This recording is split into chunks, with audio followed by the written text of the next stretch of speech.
Hey everyone, welcome to today's video. If this is your first time seeing me on your screen, hi, welcome. I have a lifestyle channel, so I upload videos about food, hauls, personal experiences. So if you're into that kind of stuff, I suggest you stick around. One quick thing before we begin, the reason why I'm in front of my closet is because I just moved into a brand new apartment, so I'm slowly getting my place together. So just a little FYI. As you have seen my before and after pictures in my thumbnail, which I will be including in the video a little bit later on, I have slimmed down. Now I know in the beginning of a new diet or a new way of eating, you usually lose water weight in the beginning, which is totally fine by me. I'll take it. The scale says that I lost 3 pounds.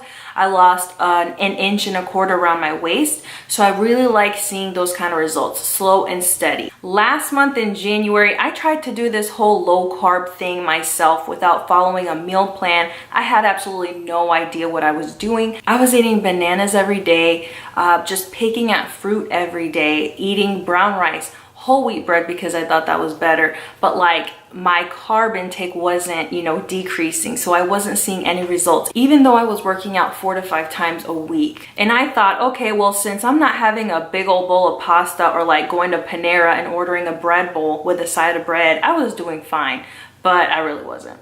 So when this month came around, I was like, I have to do something different, especially with my diet. I know it has to do something with what I'm eating. So I was speaking with one of my friends who is really knowledgeable on the keto diet and pretty much convinced me to start. I really didn't want to start it because everybody at work was doing it. I'm like, this is just a new fad diet, and I don't do diets. But clearly not doing diets wasn't really working out for me either. So I told myself, you know what, I'm gonna give it a shot. So day 4 on keto was really hard for me. In the midst of starting this new diet, I was also in the middle of moving. So my body was go, go, go on top of eating differently.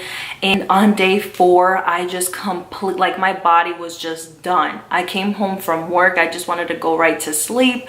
I felt so sick. And I know there are ways to avoid the keto flu, but it's kind of too late now. Gotta put those electrolytes back in. I mean, I was just so dang busy. I was just, worrying about everything else. But after that day, I felt a lot better. The next couple days, I felt a little fatigued and tired towards the afternoon. But other than that, I felt great and I feel great now. I still work out 4 to 5 times a week, but I also use this waist trimmer as I work out to really target the belly fat. It's by Sweet Sweat and this is not sponsored. I will leave a link down below. I honestly think that using this while I work out and also doing keto has really helped me see the results a lot faster. All right, so the before and after pictures. So the before picture was taken on February 7th. The after picture was taken on February 13th. So you can clearly see a good little slim down. I see some definition in my stomach. I feel like I'm doing pretty good, on a really good track, and I can't wait to see 30-day results. So if you want me to post a 30-day results video here on YouTube, go ahead and hit that like button so I know. And if you want me to post something that shows you what I eat in a day on this diet, then go ahead and leave a comment down below. And of course, don't forget to hit that subscribe button so you don't miss any of my videos. But that's it for today's video. I hope y'all enjoyed it and I'll see you next time. Bye.